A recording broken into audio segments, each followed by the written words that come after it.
James, you worked at the ONS, you held senior positions there, you were a member of the European Parliament on the Brexit cause for a period of time. But let's talk statistics. 1,000 excess deaths a week.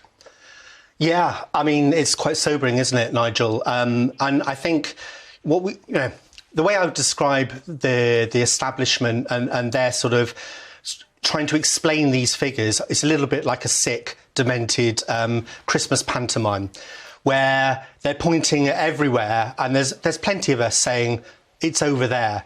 And, you know, these excess deaths have been going on since May. Like you said, it averages out about 1,000 a week. Yeah, as I look at these figures every week, and I try to ignore it to begin with, but you can't now, can you, after 8 months? Well, the thing is, I think the reason we can't ignore it is because it's across all age groups, and particularly in the young.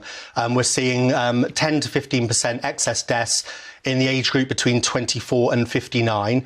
And when you dig down into the data, it's actually heart attacks, heart conditions that are causing these deaths. And as I said, you know, when you listen to what the establishment is saying, it's all muddled. So, OK, let's just deal with the numbers. Yeah. Right? So just repeat that figure, because this is not an arguable statistic.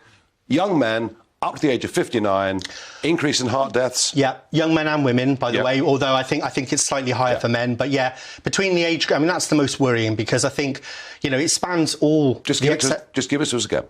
Yeah, so basically we've got an excess deaths, an average of around 1,000 a week. It comes out around 10%, give or take a few percentage. And this is consistent week on week since May. So it's been going on for a long time now. There's something going on there that poses a question. This isn't just an anomaly. This is something that's happening. And we had the British Heart Foundation before Christmas. First of all, they were putting it down to delays in ambulance times. Well, I mean, that's all very well, but that doesn't explain why people at that age group who, you know, we haven't seen this before, are having heart attacks in the first place. So that's number one. Then we had Chris Whitty about a week ago. He said the reason for this was that because of COVID, people weren't getting diagnosed. Well, it was a bit more detailed than that. So he suggested that people who had missed their GP regular health checkups, whatever that is. I mean, who has, especially young men and young women in the age group between 24 and 50, how many of them have regular health checkups with their GP? But anyway, he said because they've missed their health checkups, conditions have been missed and they're maybe not on statins or blood pressure. Now, you know, you can explain maybe a little bit of a movement on the dial, but you can't explain 1,000 a week from that. It's ridiculous. To be honest with you, it's an insult to our intelligence. And there's no evidence to back it up. Just the same with the British Heart Foundation as well. That's the important thing. They're just making speculations and there's no evidence to back it up. Now, you're suggesting, James, that a contributory factor to this death of young men and women through heart conditions are side effects from the vaccine. I'm posing the question. There is a question mark here that the government, and they need to look at. We need an inquiry into this. This has been going on since May now. These are young, healthy people that are dying. And at the moment, it seems the government, all they're doing is scrabbling around and, like I said, just sort of saying, well, it might be this or it might be that.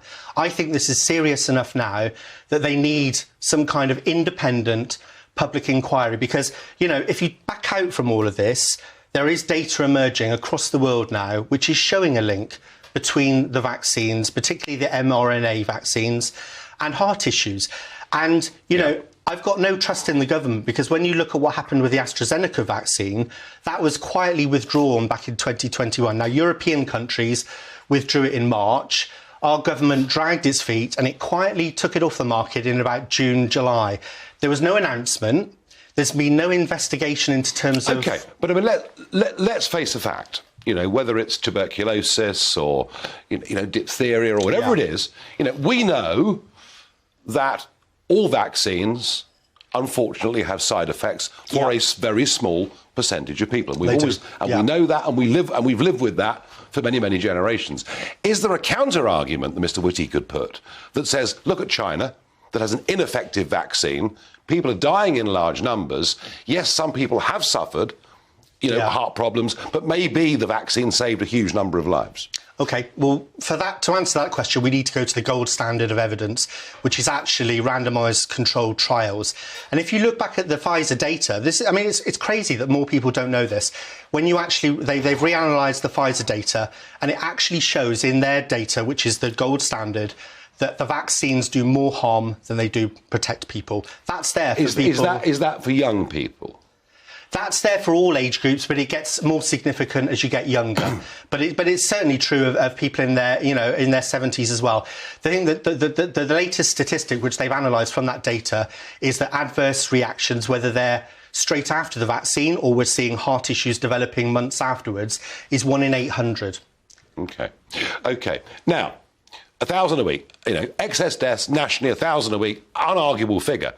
Does perhaps this accident and emergency statement that we have had in the last 24 hours of maybe 300 to 500 a week, is that part of the explanation? Yeah, well, of course it is. I mean, the NHS has been on its knees for, 10, 15 years. Yeah. We've got a crisis every year. When people are not getting beds and we're running out of oxygen, of course, that is contributing to excess deaths at the moment.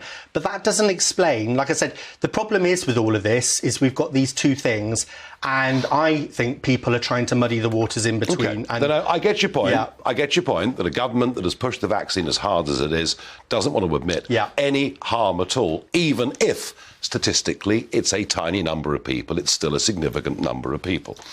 James, you've called for a public inquiry. What form would that take? Needs to be an independent one, I think, definitely, because pharma has an awful lot of influence, far too much influence over our regulators. The MHRA, I think I think it's around 70, might even be as high as 80% of their funding comes from pharma. Yeah. We know that universities are funded and politicians are influenced and lobbies by big pharma. So it needs to be independent, number one. There is another question as well, actually, from my old employer, the Office for National Statistics. Up until July, they were publishing all-cause mortality statistics by vaccination status. They suddenly stopped doing that in July. They haven't explained why. They've been asked publicly.